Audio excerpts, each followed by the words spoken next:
Welcome to Using Your Power. I am David Andrew Wiebe, and joining me is Maveen, Kaura. How you doing, Maveen? I'm good, man. I've just been Good to hear. drinking on this energy drink that you just gave me, so I'm excited. Tasty, right? That's really good, actually. Sugar free. Yeah. So, what are we talking about today? Today we're gonna talk about building a network. Right. Just right. No, it's. I think it's actually a pretty exciting subject when it comes right down to it. And building a network is something that's often talked about, and I think there's actually a lot of like cynicism about it because of this, where you go to these networking events, you shake hands, you give away business cards, and then that's it.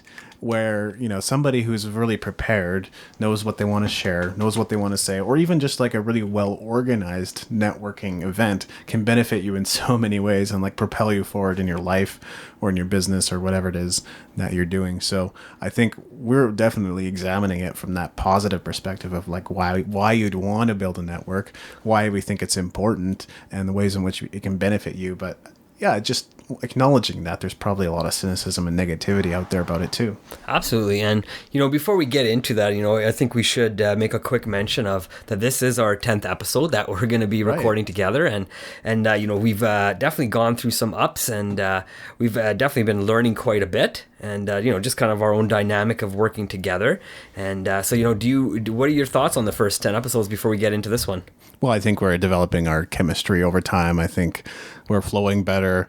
We're, figuring out where maybe our weaknesses are, or where areas where we could improve and be better as podcasters. And really, it's been figuring out your chemistry and my chemistry and how we interact together, because podcasting is something I've been doing since 2009.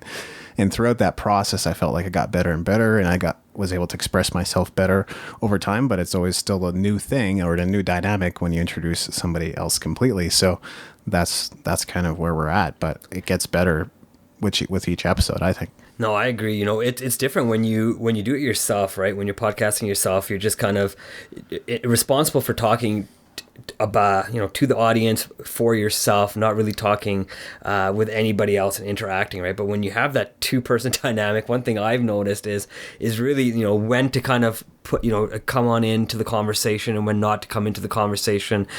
Sometimes I feel like just jumping in right away and making a point, but just kind of really understanding how that dynamic works, so I'm not cutting you off and vice versa, right? So it's been a great learning experience for me as well. Absolutely. I've worked with other hosts and co-hosts too, and again, that would be a completely different dynamic. But I guess if you know the person for some amount of time, then there's that comfort level. And so there was a little bit of that between you and I as well. We hung out in coffee shops and had a lot of chats too. So for sure, and we've gone out and like we said earlier, we've gone out for little hikes and gone off to Banff and stuff like that. So we've definitely got to know each other as we've just kind of grown the friendship here, and also growing this podcast into our little business here right now. Exactly. So that's pretty exciting. So yeah, we're talking about building a network. I wanted to share a little bit about personal connection, because I think that's where it all starts. It's not just about like going to networking events or going to corporate mandated events where you're forced to speak to other people or forced to or pressured into making some kind of sale at that event. It's more so like, who are your friends? Who are their friends? Who's your family members? And what's the potential for, we often talk about 6 degrees of separation. Well, what's the potential for 1 or 2 degrees of separation of people that you could know that would be influential in your life or in your business, or people that could help you take things to the next level? So first and foremost, I think it begins with those personal connections. Who could you introduce to another people is one way to think about how you could add value to others. Like, okay, so you have a friend who's a photographer and you have a friend who's a graphic designer, and neither of them see, they don't have complementary strengths, but like photography and graphic design would be complementary. So bringing those two people together to work with each other could potentially be beneficial for both of them and might open up new business opportunities for them. So that's one way you can add value to others. And I think that's really the goal of networking, is adding value to others, but adding value to yourself simultaneously. You know, you're right, David. One of the things that you made me think of was, you know, when you're introducing people, is really just getting good at introducing people that don't know each other. And then the people who are being introduced hopefully have the confidence enough to talk to each other about, you know, what they do on a personal level and what they maybe do as a work level as well, right? And just kind of helping them become friends. I always look at networking as a way just to make new friends. And you really just don't know. You never know who is going to be a future client, a future friend, maybe even a significant other down the line. And I believe in making a good impression. It's obvious watching other people, how they conduct themselves, that they don't see that as being a major priority. Right. They don't need, or, you know, maybe arrogance is the impression they want to make on others. So it's a very deliberate thing too. It could be that. I don't necessarily see the benefit in that long term, mind you. I think everybody is starved for a friend. It's just that they're hurting and they're not necessarily willing to push through that pain to make another connection. So I relate to that. I totally understand that though, but it's a hard thing to work through. So with building a network, personal connections can really open up a huge number of opportunities.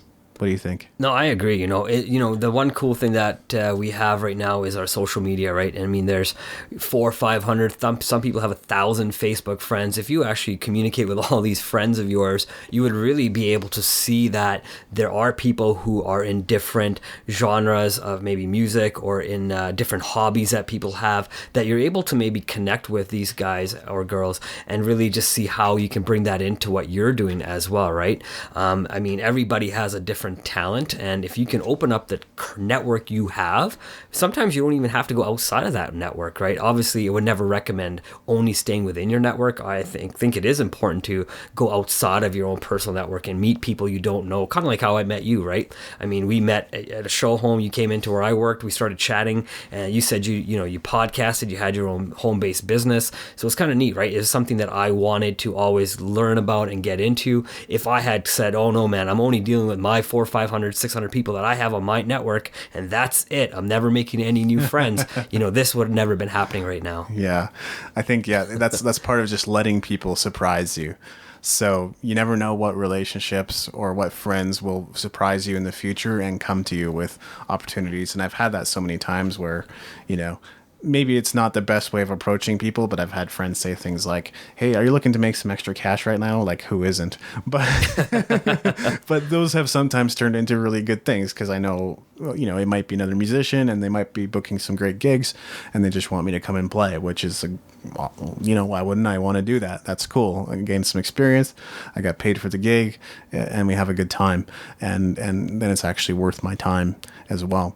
So sometimes it just presents itself in very simple ways like that, like very unexpected. So that's why I believe in being, presentable or nice to everybody. I think it was Joyce Meyer that said, though, like 25% of people like you, 25% people could be convinced to like you, 25% of people hate you, and then 25% of people could be convinced to hate you. So you're never going to appeal to everybody, but still making a good first impression where you can I think is important. Well, they say you can't make a first impression twice, so no. I do agree with that, right? So kind of what you're saying too, right? It's finding the right people to team up with. That was kind of my point I had. So one being in your own personal network that you have already built. I mean, we've all potentially have gone to school and moved on to higher different educations as well, worked different jobs and did different projects, right? So we've had the ability to meet people and connect with different people from different groups, right? And now when you're looking to have potentially, let's say, your own business, it is finding the right people. I mean, it's easy to build a network with 400 or 500 people, and but you have to really know which of those 400 or 500 people that you need to connect with based on the projects that you're working on, right? And even if there's 5 or 10 people that have that same skill, you need to still find that 1 or 2 people that actually work better for you as well, right? I mean, you can have 10 people, but you got to find the people that don't have all the same skills you have. I do think it is important to find people within your own network that don't have all the same skills, right? I remember hearing a line, you probably heard this too, David, that if everybody in your network had the same skills as you, one of you is not needed in your network, right? Or So it made me think, right? It's true. Like if me and you had the exact same skills podcasting, well, one of us is really not needed, right? Yeah. In a way. The nice thing is you bring different technical skills. I bring different skills as well, different experiences we both bring. So, just connecting with the right people does make a big difference. Well, and it's true in bands as well, because if without the right chemistry, that band won't really last over the long haul. There might be little perks, there might be financial incentives for staying, so that might keep you for a little bit longer. There might be other little incentives along the way, whether it's appealing to the other sex or maybe just free drinks at the pub. Depending on what your motivation is, there might be other incentives for staying in that band. But one that sticks together is one where there's a mutual respect for each other, and that the relationship is solid. It really is a lot like a marriage, and so you'll have ups and downs, and it won't always be easy. But whether it's a business or a band, it's a very similar situation where it won't have staying power without a solid foundation. Right. And, just to kind of add to that too, part of having a solid foundation is really having a goal. And once you understand your goal and each step in that goal, then you can really build the right network to help you achieve that goal. Because obviously it's not just your goal that the network is helping you achieve. The people you connect with also are probably trying to achieve their own goals as well, right? So, once you have that goal step by step, that people in that network can change, and then the goals can change as well, right? It's not necessarily that, the first person you team up with is always going to be the right person to team up with, right? Yeah. Those are going to change as you continue to grow, and as they're going to add the value where they needed to add value, and they may even potentially introduce you to somebody else that can do what you're looking for better than they can, right? So it's always good to keep your mind open as well to, what's available. Yeah. And I think some people are really great at networking, and other people aren't necessarily equipped for that, and may never be. That's their strength. No matter how hard they work at it, they can improve from where they are, but they can't necessarily make it their number one thing. So I think it's important to realize for everyone out there that there are people who are really strong networkers and are really good at that. And I think the temptation sometimes is to look at them and go, "Oh, I wonder why I'm not that." Like, you can be really down on yourself. Whereas I think it's just important to recognize, like, you have your strength. And that's part of what you said about goals, is if you have your bigger vision of what your goal is, then you can find ways to fit everything into that goal. Whereas if you have no overarching goal, that could be pretty murky and hard to figure out. No, you're right. And, the other part of it too is not everybody is confident to network either, right? So sometimes it is hard to connect to the right people if you're not confident on your ability to connect, right? I know as I was growing up, I was a pretty shy kid growing up, right? And now I've kind of got over that shyness. I'm able to talk to a lot of different people, Sure. And it doesn't matter who you are, if you're a CEO or if you're not a CEO, it doesn't really matter to me, right? I don't look at your position anymore. I look at the way, just finding ways to connect to you. And if you find that value in me, and if I find that value in you, then we as two people can work together, right? I don't look at your status anymore. I'd like to connect that to the next point, which is just being human. So often in networking, again, with the example I gave earlier of a network meeting that you're forced into or you choose to go to, and then you figure out that it's really disorganized and it's hard to make, that connection with others unless you're super outgoing, is no matter what, I think being yourself. I know it's trite advice. I know it's sometimes hard to figure out who you are in the context of different situations, but admitting your mistakes or admitting your difficulties, you'll find that people warm to you much quicker if you say, like, I'm just kind of nervous, and then they'll go, oh yeah, me too, and they don't look nervous, but really, like, they might be just as nervous as you are, and you'll be grateful that you struck up that conversation, and they will be too. They'll be thankful that you took the time to talk to them. So I think being human, admitting to mistakes, admitting to difficulties, admitting to your highs as well as your lows, makes you immediately relatable. And really, what's the point of networking if people can't relate to you? No, you're right. I think the biggest thing people are looking for is someone who is genuine, right? So I think that's kind of what you're saying by being human, is really just be genuine, be yourself, be who you are, projecting yourself to be, and don't be somebody who you're not trying to be, I guess. I think the best I can say is, I've also tried to be something I'm not. And I found that when I do that, I'm not successful because I'm not being true to myself, right? As soon as I said to myself, I can't be fake, because then I got to be fake all the time, right? That's right. So if I said, what's the point of that, right? I've tried that. It doesn't work. So now I'm just myself. I'm authentic. I speak the way I want to speak. I connect to the people that will connect with me, right? If the people, that's the two-sided coin, right? People have to want to connect to you just as much as you want to connect to them in part of networking, right? So if you find a good human to connect to, then connect to that human, right? You're not going to connect to every single person, and nor does everybody want to connect with you either. No, like hopefully if you put your best foot forward, most people will at least respond somewhat favorably. Hopefully none of them are like super standoffish or you're going to yell at you for talking to them. But it's true. You're definitely not going to make friends with everybody no matter what. So it's not about trying to bat 1,000 in networking ever. No. And neither is it in business or investments. You can't bat 1,000. No, you can try, but as long as you're trying to be, you have to be, like I said, genuine to yourself. I think you made that, that point of being human is such a point, right? More and more now, you'll see that in Western society, in culture right now, we are trying to be more relatable and more human and not so work focused as much as we were even 20 years ago, right? Where more and more people now are trying to have more of that spare time so they can go and connect to people and really make those interactions with their neighbor even nowadays, right? So it's a cliche, but in business, there's a term that gets thrown around a lot, which is storytelling. Well, you got to tell the story of the brand or the story of the company so that people latch on to different things. I'm reading Onward by, I think it's Howard Schultz of Starbucks. Okay. It's a great book.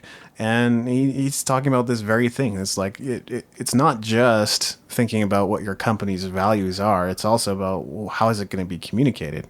Because sometimes getting a third-party person to communicate your story lends more credibility to it than you communicating what your company is about, because you could say whatever you want about your company. No, that's true. Absolutely. Yeah. So that to me is a really key point about, storytelling. Again, it's cliche. It's kind of overused term, but it's nevertheless true.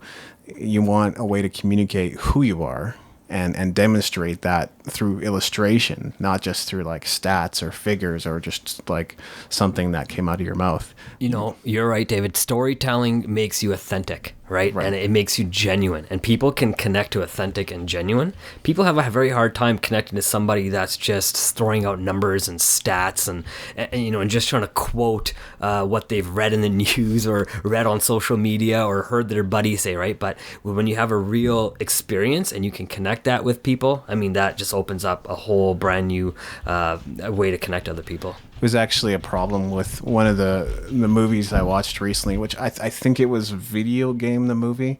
I apologize if that's wrong. It's definitely not Indie Game the movie, because that's actually a great movie. Well, one of them just starts off with a whole bunch of stats about the video game industry, and you're kind of like, so what point are they making? And then they kind of go through this history of video games, but they skip so many steps to where you're like, really, they would have just done better focusing on something specific rather than trying to tell this general story about video games, which is impossible to do in like 90 to 120 minutes when you really think about it. Right. No, you're right. Yeah. One of the things I wanted to mention too, David, here was one of the best ways to be authentic and be genuine as a human is, join clubs that you are excited to join, where people that are sharing your same interests are also going to, right? I think that kind of lines up with what you're saying as well, right? I mean, if we go to places where we're comfortable, we'll have an easier time. So even if you're a kind of an introverted person and you have a tough time connecting to people, find a place where other introverted people may go and try to connect with them, right? Everybody's got to start somewhere. Everybody's got to start at their own level of confidence, right? So wherever that is, if I was able to, I enjoy playing chess every so often. I don't play a lot, but I personally wouldn't join a chess club. I just don't have the time to kind of go do it. But if I wanted to, and if I wanted to meet like-minded people and like-minded strategic thinkers, I might consider playing chess on a more regular basis, right? Because I know to play the game, you really got to think through your problem or think through your next move. move, right? So those are great places to learn to network, not just to play a game, but also to kind of think about what kind of next steps you may need to take as well. Yeah, because you could do like painting class, you could go to ballroom dancing, you could go to like a LAN party. These are all different ways of connecting with people and various levels of social. What's the best word to use here? Social awareness. So yeah, sure, why not? We'll go with that. Various levels of social awareness. I would say like if you're gonna go to painting class, odds are you're talking to people who are very human, but also probably very intelligent. They're thinkers. They like, the challenge as well as kind of the meditative aspect of painting. So like relating to that. So if you're that kind of person, you would love it.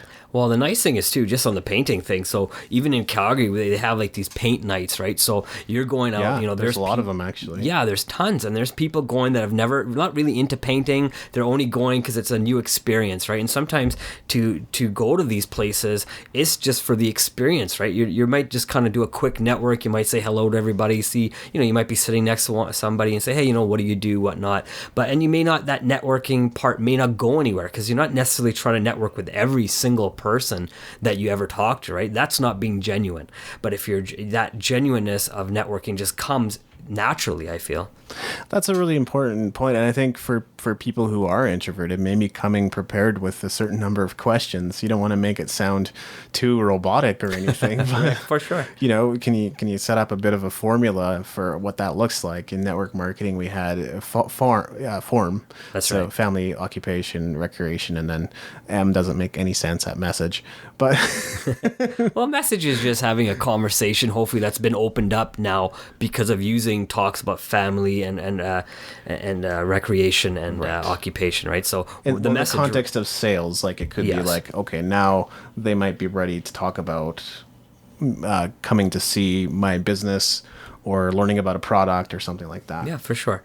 Yeah. And the message can just be anything too, right? It could be whatever you guys are interested in talking about. It doesn't necessarily have to be a sale, but absolutely in sales, that works really well, right? I mean, there's different ways and different techniques in communicating with and networking with people as well, right? Just from Dale Carnegie, that course has a totally different system in network marketing. I know I learned the same thing, right? Form as a technique on how to kind of open up communications on talking with people. But the idea you have is just write down a couple of questions just to kind of ask people. I think that's wonderful. Yeah, exactly. Just like, where are you from? What do you do? What do you enjoy doing in your spare time? Well, if you're going to a painting thing, maybe you already have the answer to that question as far as what they like to do in their spare time, but maybe they'll surprise you and give you some other things to latch on to that you can also discuss, because they might have a lot of common interests to you too, or you might find out that they have completely different interests, and that can also be an interesting vignette to explore. For sure. And, one of the things that I thought of as soon as when you were talking here as well was one of the things people like doing is talking. So if you can ask people exploratory questions, they'll talk and they'll think you're the most amazing listener and person to talk to, right? Like open-ended questions. And open-ended questions. And all you're doing is really just finding out about people, right? And a lot of people are just fighting to get all that information out of them and tell somebody about their story, right? So if you can prepare and a couple of open-ended questions and ask people about them, man, they'll be your best friend. Very true. And just to talk a little bit more about letting people surprise you. I already mentioned this concept a little bit earlier, but just to give you maybe a little bit more of an idea of how that works or why you'd want to do that. I think, again, it goes back to making a great first impression, or as good as you possibly can. And that way, you don't put a damper on potential future communication with that person. So that's kind of where it all starts. But as you go through life, like, you have friends, and friends are often for a season. They may not be around for your entire life, but they might also come in and out of your life as well. So you can never write anybody off and say, well, I'm never going to see that person again, so I'm just going to, unload on them. Well, that might not be the best thing to do in that moment. Now, granted, there's some people you might want to set boundaries with, because that's just a healthy thing to do. I've just had so many people ask me for like recording services, so like audio engineering. I've had people ask me for art commissions, which I felt was almost out of left field, but it was still a cool like cool thing to do. And if people know that I do some ghostwriting, well, if they're super busy and they can't handle their own assignments, they'll come to me and say, hey, would you like to ghostwrite for me? Even though they're already kind of ghostwriting for someone else. So it gets super meta after. But it shows what you just said, right? If you had completely burnt that bridge, you wouldn't be getting these extra side jobs, right? Exactly. But because you kept that network open, it doesn't mean you have to be rude to people. You just thank them for at the time, say, hey, it's great being your friend, and let's do work together down the road, right? And when those opportunities come, they'll think about you first, right? Because you're open to it. They understand, hey, your personality, you're good to work with, you're easy to work with. But if you kind of burn bridges with every single person, no one's going to want to be your friend down the road, right? That's the problem. So if you're pursuing a business, or if you're pursuing some kind of freelancing career, that's really the last thing you want to do is like wreck your network. Because if you're already introverted, and I'll admit to being that, certainly I again, like you, Maveen, I've overcome it in some ways, but I will always get my energy from being around myself and not necessarily from others. Sometimes I get more energy from being around others. Is you don't want to really wreck most of those relationships, if at all possible, because you will have a limited number of people in your network. You'll probably have more quality people in your network because you're kind of the person that goes deeper too. But you might not have as many, and part of networking is having a big pool to draw from if possible. Absolutely, you said it. Is it my turn or your turn for the next point? It will be yours. Is it my turn? Oh, man, I lost track of where we were there. Just wanted to say, so one of the other ones I wrote down here was being aware of who your followers are on your social media networks, right? It's a good idea to figure out who the people are, what they're doing right now. I know on your different social media networks, from Twitter to Facebook to Instagram to Snapchat to Facebook, what did I miss? Google Plus, or am I missing anything? Well, I mean, there's so many out there: Snapchat, LinkedIn, LinkedIn, Pinterest. Yeah, Pinterest. Those are, there's so many different networks that we can actually build, but it's really finding the right people to work with or talk to and communicate with, right? I mean, if you post a picture, like, just like I do, most of the times you're getting a bunch of random likes from, I don't even know where these likes are coming from. They're all like porno stars liking all my stuff half the time, right? And I'm posting a picture of a glass of tea. It's true. It's so weird. But, if you can find that one person to connect with for each picture that somebody's liking, and maybe comment on their stuff or like their stuff, but as long as they add value to what you're doing, and maybe you can add value to what they're doing, building that one person network every time you post something can be a great way. Right now, asking people what they think, or commenting back on what you think about their stuff, is also another way to kind of enhance your network as well. Well, it's a pretty intriguing idea in an age where social media is sometimes being used as a broadcast tool. So for some people, all they ever do is post something that they recently wrote. Nothing against that. I do that too. I do use social media as a broadcasting tool.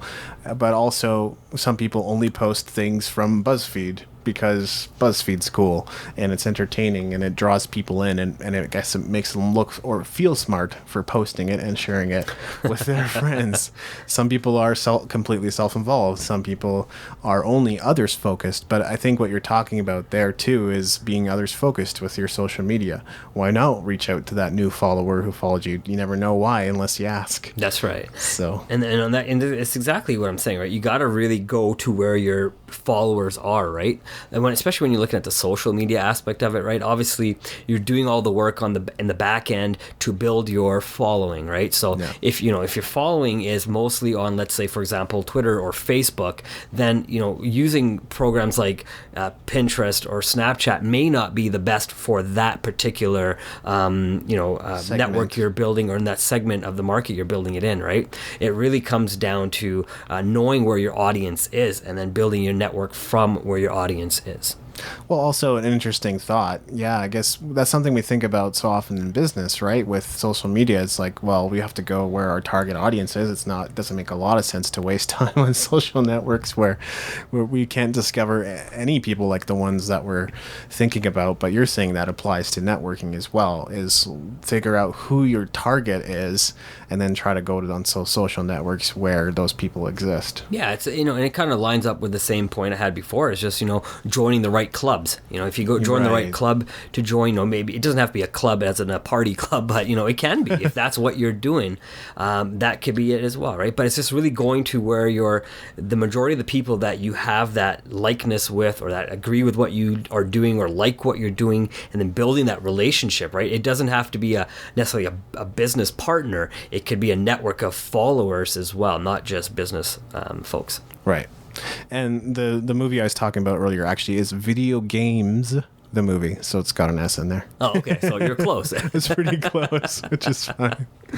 My next point was about making introductions. Actually, again, that's another thing that I referenced earlier as far as, getting two different people connected. Like you might have two people in your network, but they don't know each other, so you introduce them because it could be a mutually beneficial thing. I think we have to be, if I have anything else to say about it, I think it's that we have to be somewhat careful in introductions we make, because sometimes you could totally create enemies out of that, and sometimes no value will come of that for the people that you introduce. So you can't just be thinking about yourself.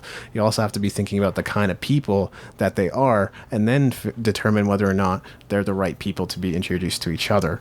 And great things can happen, but bad things can also happen. No, you're right. And, when you're first being introduced to somebody, I think if you take the focus off of what's in it for me being introduced to this person, and you really focus on the other person, saying, what value can I bring to the person I'm just being introduced to? I'm sure, we all know, we said earlier, maybe 300, 400, 500 people. And if we can focus on, hey, this person is let's say, is a writer, right? And say, I know a guy that owns a publishing company.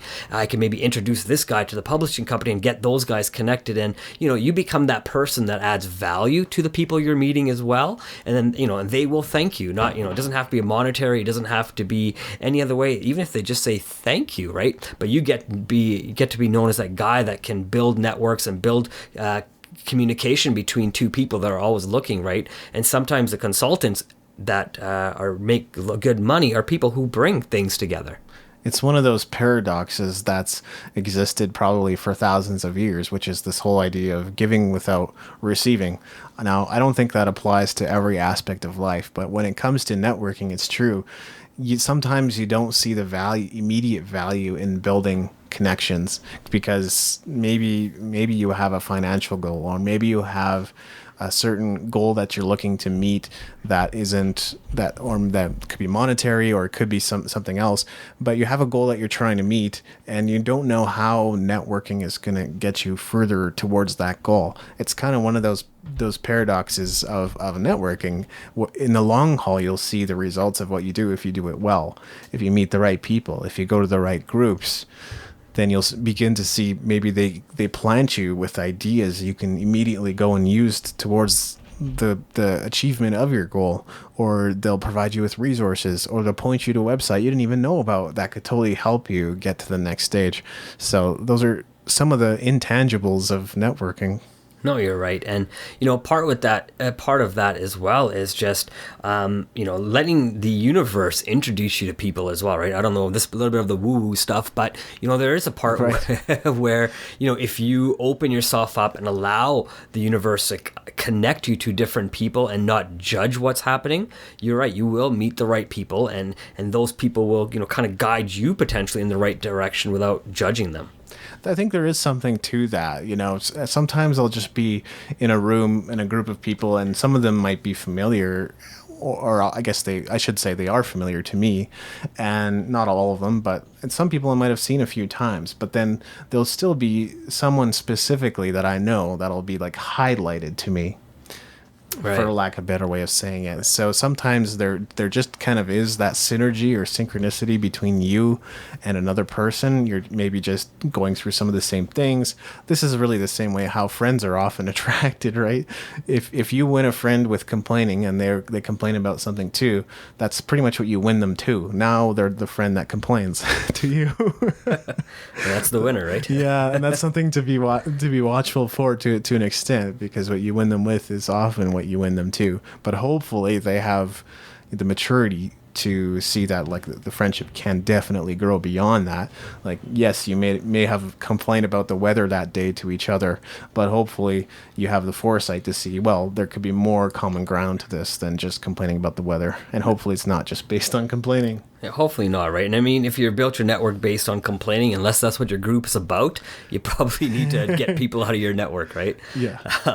So the next thing I want to kind of mention here was one great way that I was thinking about networking was, just kind of things I've always heard. I mean, webinars have been around for a long time now, and that's a great way people are using video to kind of connect to people, although they're not in the same city or town, right? So I mean, with the technology we have nowadays, I mean, I can connect to somebody on the other side of the world, 12, 13 hour time difference, and learn from them, or vice versa, have them learn from me, right? So there's so many things that we can do nowadays with webinars. They're easy to set up. They're very, I think you get a website, a password, give everybody the password, they log on at the time that you've indicated for them to log on, and now they can also come in and learn from you. But now in this webinar, there's also 10, 20, 30, maybe 100 people who, you don't know, they're also partaking in this, that become part of the network of the person putting on the webinar, right? So, and now that's a great way for the person putting on the webinar to help other people that are joining that webinar become networked as well. There are certain, if you're using WordPress for your website, for example, there are certain plugins that'll play right into webinars that can really help. And you can also use things like GoToMeeting for that. And so there's a lot of great tools out there as far as putting on a webinar. I would just say one thing to look out for there is I've been to low value webinars. Like, I was hoping to learn something about a particular software. So I jumped on one of the webinars they were having, and it was, 20, 30 minutes. And he just kind of went through step by step how the software works. Well, I wasn't there to learn how the software works. I already knew I had figured that out. It wasn't rocket science for me. Maybe some people in attendance there couldn't figure it out for themselves, so it was helpful to them. But I think by the time he was finished, nobody even had any questions. I don't think that's a good indicator. You want to leave people with some questions, but you want to provide so much value. Don't overwhelm people, but you want to provide them with enough value to where they the relationship is actually building. Now you've added value to them, and then they might want to become a customer, or they might want to connect with you with your emails. If you don't provide that value, then there's no point in connecting again in the future. So low value webinars, probably something to be avoided. Right. And, I want to give you an example to you, David, as well as our listeners, that, when I first got on Twitter, I was listening to podcasts, I actually started following Donald Kelly of the Sales Evangelist, right? So he didn't try to get me in right away. What he did was he actually built a relationship with me, like you said, right? And as that conversation was happening, and I was listening to his podcast, and I still do, and as we would communicate on Twitter, because that's one place that I enjoy communicating with different people, he eventually just came on and asked me, he's like, hey man, I'm putting out a webinar, would you be interested in joining? Didn't force it, didn't really force it on day one. We built that relationship and friendship over a couple of months and whatnot. And he asked me, and the nicest thing was I was able to kind of join the webinar, listen to kind of his technique and his teaching, and really kind of learn a little bit more about sales and kind of what other students that he was teaching in his network were kind of going through, and just learn from their examples as well.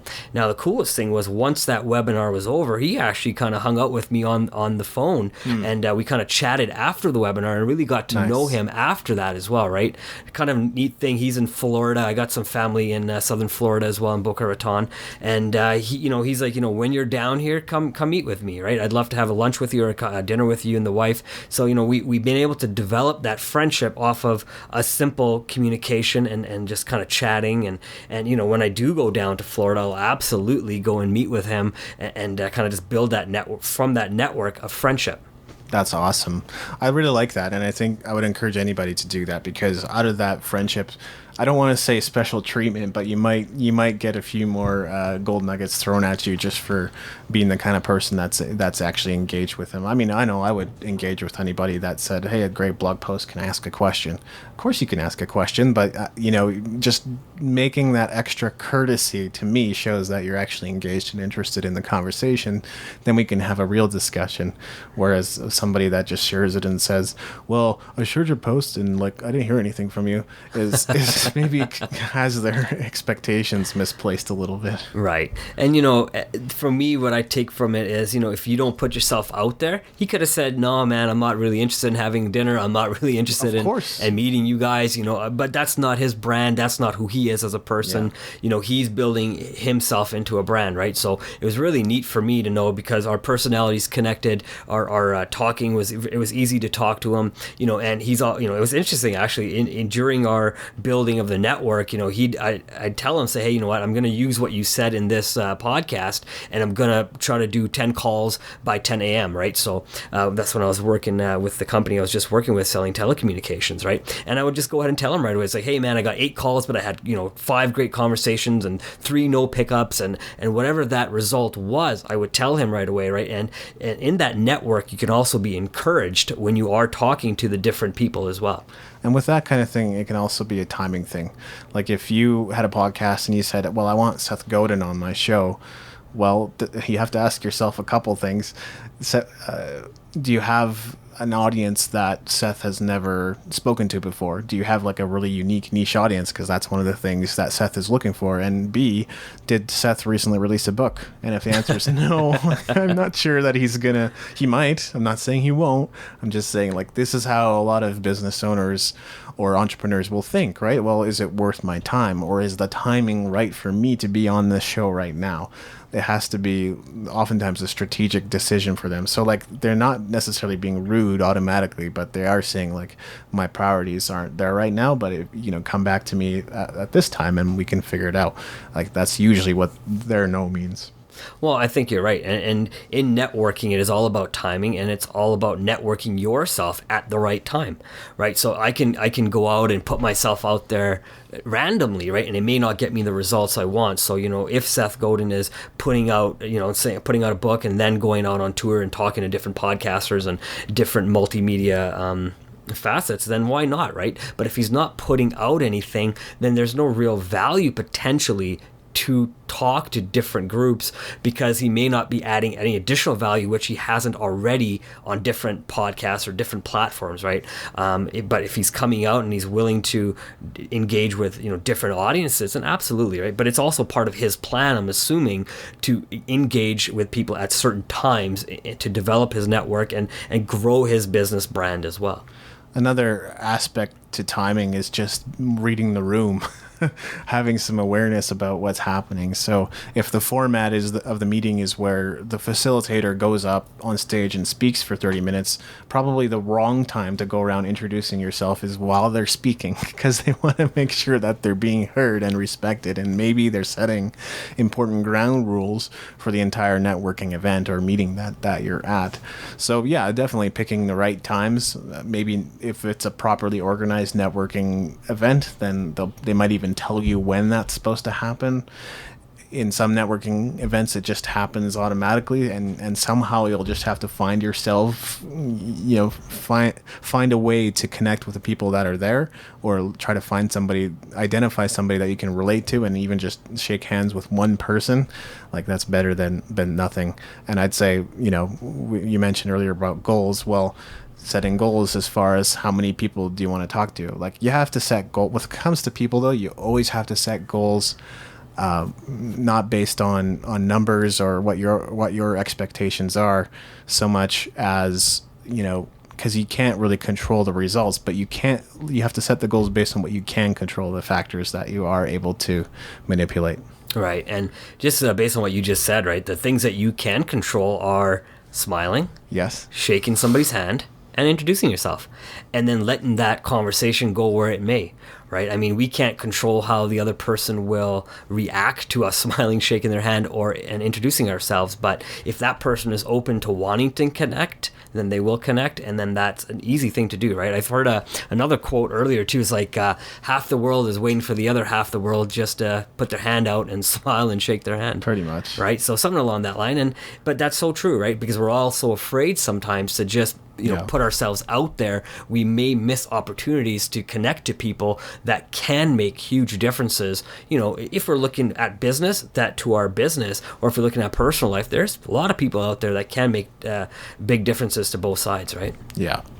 And one final thing I wanted to say about networking is that it can happen within the context of community. We had a conversation about community. I would say there too, there is a little bit of protocol. Like, you might not want to get into an entire sales speech immediately after meeting them at a community, like a meetup group or whatever. Like, that's maybe not the point of the meetup group. You might want to check with the facilitator or the organizer as well, whether or not they're comfortable with you doing that. But you can shake hands, you can say hello, you can trade business cards, and then you can also meet the person outside of that, which honestly is probably the best way. Like, just having one exposure and selling on the spot can be very tough, whereas having two exposures or just going out for coffee for a conversation and then building that relationship over multiple exposures, not just one or two, can really build that friendship, and that friendship could be, you could take that in different directions depending on what your objective is. Right.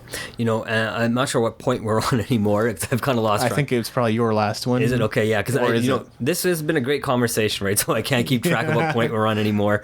But one of the things that I was thinking about is, as we're recording this, and I know you write quite a bit and you blog, and I've done a little bit of writing. I've written on your website prior as well, just to kind of get an idea of what the feeling is like, what it's like. But in order to have yourself a good network of people following what you do on a daily basis, is really putting out content that people want to engage with, right? Yeah. I think that's important. That's one thing you've learned yourself is, if you put out content that's and again, I know we've had this conversation too, it's kind of odd, you told me this from day one. Sometimes you'll put out the best the best research, the most exciting piece of literature that you put out for people to read on your blog, and you might get like 100 likes or 100 reads, and you might put out a half-ass job, but you end up getting 1,000 reads, and it's just like, you'll never know what people are really looking for, but really, if you can kind of find out what your audience is looking for,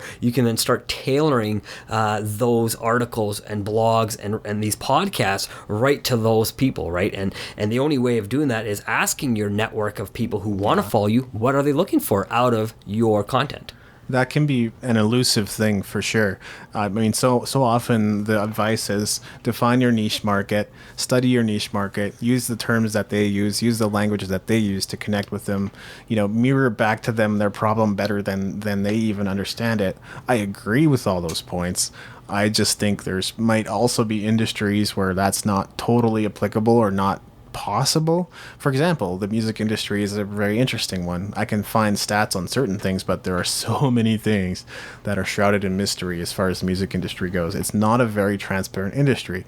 Meanwhile, if I looked up content marketing stats, like how many blog posts do you think I'll find on Google? There's going to be like hundreds of thousands, maybe millions of results, something like that. Absolutely. Right? And, the same articles are at the top as well, based on their SEO as well. And I guess you could argue that you could have 200 or 1,000 conversations with who you think your target market is.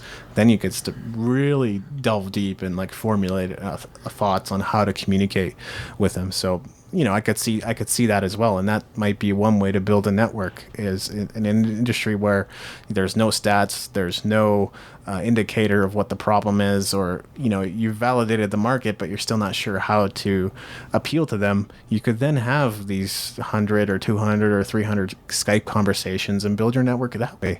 That could be an amazing way to talk directly to the people you think will be your customer. So. No, I agree. And one of the things that I like what you said was really putting out content. And, I get the idea of having a niche market and putting out content for that niche market. But when I look at putting out content, in this podcast, or if we're blogging or whatever we're doing, even if it's just on our social media, putting out content or putting out tweets and putting out, just pictures on Instagram or whatever it is, my goal is not just to talk to my niche market. My goal is to also talk to people who are not part of my niche market.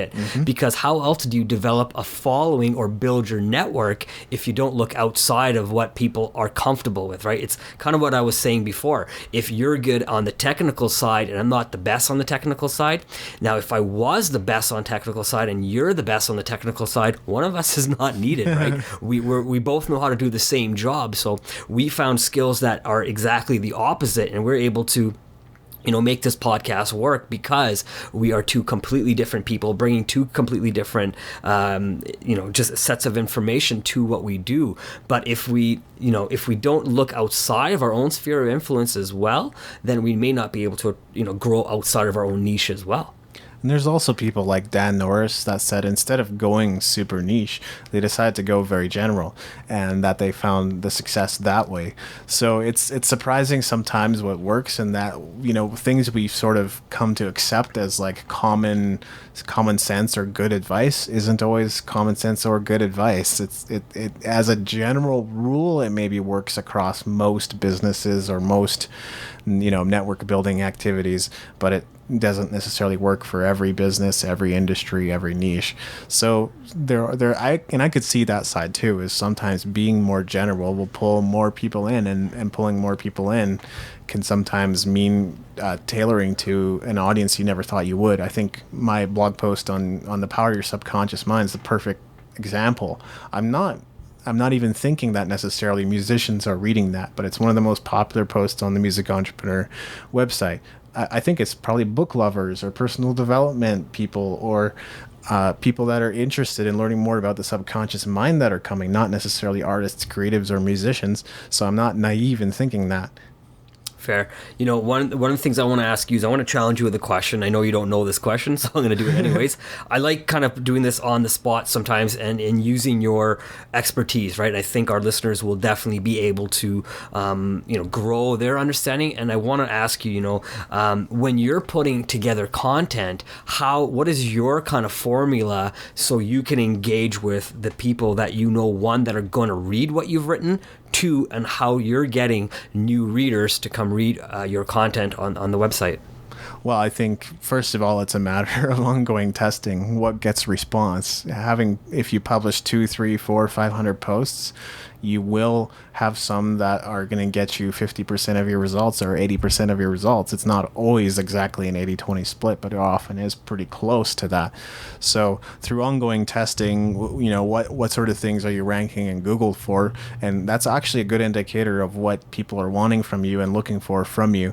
Not just that Google likes the content, but like people are actually clicking on it, actually engaging it, actually reading it. That's what makes it rank. So that kind of testing is pretty hardcore, I have to admit, without doing any homework. That's one of the things. I think it's important to think about, I think even Pat Flynn said this, think about the transformation you want the audience to go through by the end of the blog post. So what are they going to get? If we think about that up front, it'll really frame the content for you. You'll start the blog post with an introduction, laying out what they're going to learn. Then you teach them what you're going to learn. And then your closing is just all the more compelling, because now they're like, now I've taken you through these steps, and if they've been actionable, then the audience has been able to go through that transformation. So I think that's a key point too. And whether it's like income reports or career updates, the things that I continue and keep publishing month to month, there's probably a good reason why I keep publishing month to month. It's because they work. Right. Same with weekly digests. It's just all it is a summary post of everything that was published new that week on the website, and I throw in a few other extras and goodies, and those get engaged all the time. Why would I not do what works? Right, exactly. And, and that's what the network that you're building is maybe even looking for, right? I mean, but the nice thing is you're also potentially getting people who don't have all the time to read in-depth blog posts all the time or listen to, podcasts, you're getting the people who want to communicate with you the way they find the best, right? So yeah, if they 100%. if they can communicate with you on a weekly basis, read your weekly or read your monthly digest, then they're going to do just that, right? And that's just the way they want to absorb your information. But and if they're happy to come every single day, and I know you'd be happy to have them come every single day, and if that's the way they communicate with you, that's wonderful as well, right? But even in that, there's always when you're building your network and really reaching out to your network and having them engage with you, is having them engage with you, is getting them to tell you about what they think your podcast or blog is like, telling you where they find constructively where you can improve, because there's a lot of negative that we will hear. Oh, you could do this, you can do that better. Oh man, you guys, you're not clean, your audio is not the best, or whatever, right? And those aren't really constructive criticisms. If you can find a way for me to get better, or maybe I can talk to somebody to get better, absolutely, right? And that's adding value to both of us, as well as adding value to the listener or the consumer of that content as well. Yeah, exactly. Like good or great or perfection looks different to different people. It's exactly what the point you made about the weekly digest. That's how some people want to interact or engage with my content, and I'm happy to provide them with that. A simple 300 word, 200 word post that just simply summarizes the new things, and maybe they'll never go any deeper than that, and that's totally okay, because for those people, the snackable content, the little things are great. But for other people who want to come every day, I mean, I don't publish every day. I publish 3 times a week generally, but that's what I think that's what you need to do, is to just keep constantly creating more things for people to engage and interact with. And you're right, it's great to have feedback, but just getting it from one person can be bad actually, and counterproductive, because they may not give you the best. Like, you really want to try to take a bigger sample. Taking it from the vocal minority is also not great at times, because we know the kind of posts people put on YouTube and Reddit. Sorry guys, I think you're being a little too critical at times. Don't want to call you out, but some of the comments are so bad, awful, terrible stuff.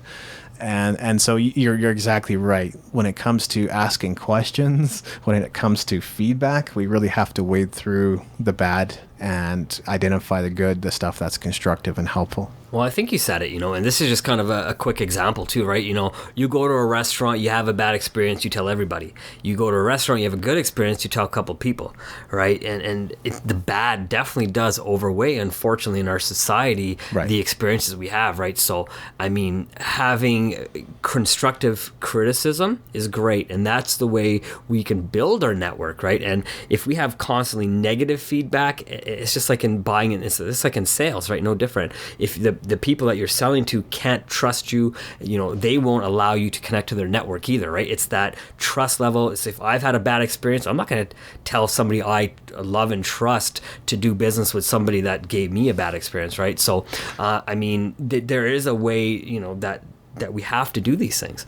Telling the truth is hard.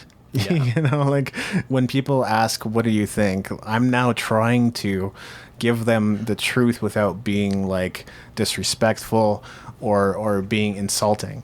And I think that balance is very difficult, because honestly, there's going to be very few things that I think are extraordinary or great. And I think anybody with standards that has been at their craft for a while is going to feel that way. Like maybe something like painting. I don't know as much about painting as music. I do know some about painting, but like I might just go, that's amazing. That's a great painting. I love it. And they're going to ask me like, well, what do you like about it? And I'm like, I don't know. I won't be able to provide them with like an eloquent answer. But music is a whole other thing where like, unless it's extraordinary and I'm like your fan, there's probably something that to me does not appeal. Doesn't mean that it doesn't appeal to other people, but for me it might not be the best thing in the world. So finding that balance of giving an honest comment that's not insulting and doesn't put them down and isn't disrespectful, but it still conveys the point. And I think it's the same way you have to communicate with employees too. You can't just butter them up. You did a great job, and they made like 13 errors on it. You're like, well, how's that going to help them, right? You got to point out their errors and say, thanks. Here's some of the things that we need to work on to make this better for next time. I like what you said, because one of the things that came to mind was, the benefit of building a network and engaging with your network is the people in your network can really help you grow, right? And Absolutely. and one of the things I really like is the idea that if, let's say, for example, I put out some content and you're the person who's coming to me, David, and saying, you know what, I really like this, but I think you could have probably changed that. Mm-hmm. Now, the nice thing is if you come to me with positive criticism, not only are you helping me, but you're also helping that community that we're developing, that, in this example, right? So if I'm developing a community that's, in podcasts or blogs or whatnot, that person who helps me with their criticism, positive criticism, it helps me embetter their life as well, all the other people in the community, right? And now that's not being selfish. If you start thinking about good comments that help other people, right? I know a lot of times it's easy to say, oh man, you did a bad job, go get a life, but who did that really help, right? It made the person who wrote it feel great about themselves. Great, I'll clap for you. But really, you're doing nothing to really help move society forward or your own personal mental state forward. Well, and this is another thing, like on Instagram, it's a strategy. Guys, I know exactly what you're doing. Just stop. They'll say great, or they'll leave a happy face, or they'll say nice, which might not even come close to describing what the photo is, and all you're looking for is that click on your profile image. Just stop. Yeah. I'm not gonna follow you. I'm not gonna click on you. Leave a real human comment, and then we can connect and we can create a relationship and we can go from there. But just leaving something like that is cheap, and I might even delete it. So I've seen Amazing. You haven't seen that one? Oh, yeah, that one too. Great picture. It's like, wait, I'm not taking a picture of anything cool. Yeah, same idea. I just think that kind of stuff is so poor. People are still doing the same thing on Twitter where they follow, unfollow, follow, unfollow, follow, unfollow. Yeah, that's a great way to build a following, guys. And I'm being sarcastic if you hadn't noticed. Awesome. Great talk, David. Yeah. I think for number 10, what are your kind of final thoughts on that? Final thoughts on networking. It's not easy. It's, but I think, again, what I said earlier about letting people surprise you, that's exactly what's happened with my life. And I think that's as a result of planting seeds that are good, like maintaining a good friendship and relationship. And I might not engage those people every single day. I might not talk to them every single day. And that's not what networking is about, because you could really burn yourself out and burn others out on that constant ongoing communication. It's really just like making friends. That's all it really is. You're going out there, you're making friends. Just think of it that way. There's so many people that need friends. There's not enough people wanting to make friends. And I think that needs to change. I love it. My final thought on networking is keeping it simple, right? I think a lot of people might go to different events and really start making it, a challenge to talk to people. It's really not. If you allow yourself just to, like I said earlier, put your hand out, smile, and introduce yourself.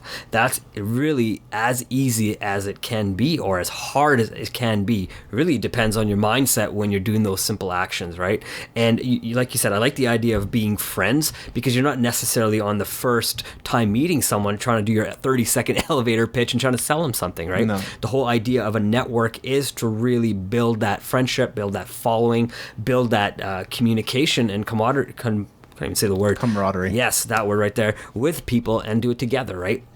And once you're able to network with that person, and they're trusting you, and they see the value in you, they'll want to move forward, and so will you. I love it. Well, thank you so much for listening. We'd love to hear your comments. Feel free to leave it wherever it is you happen to be listening. You should be able to leave a comment, or, it's on a weird site. Maybe not. Anyway, you've been listening to Using Your Power on Building a Network. Thank you so much for joining us. We look forward to sharing again next time. Thank you.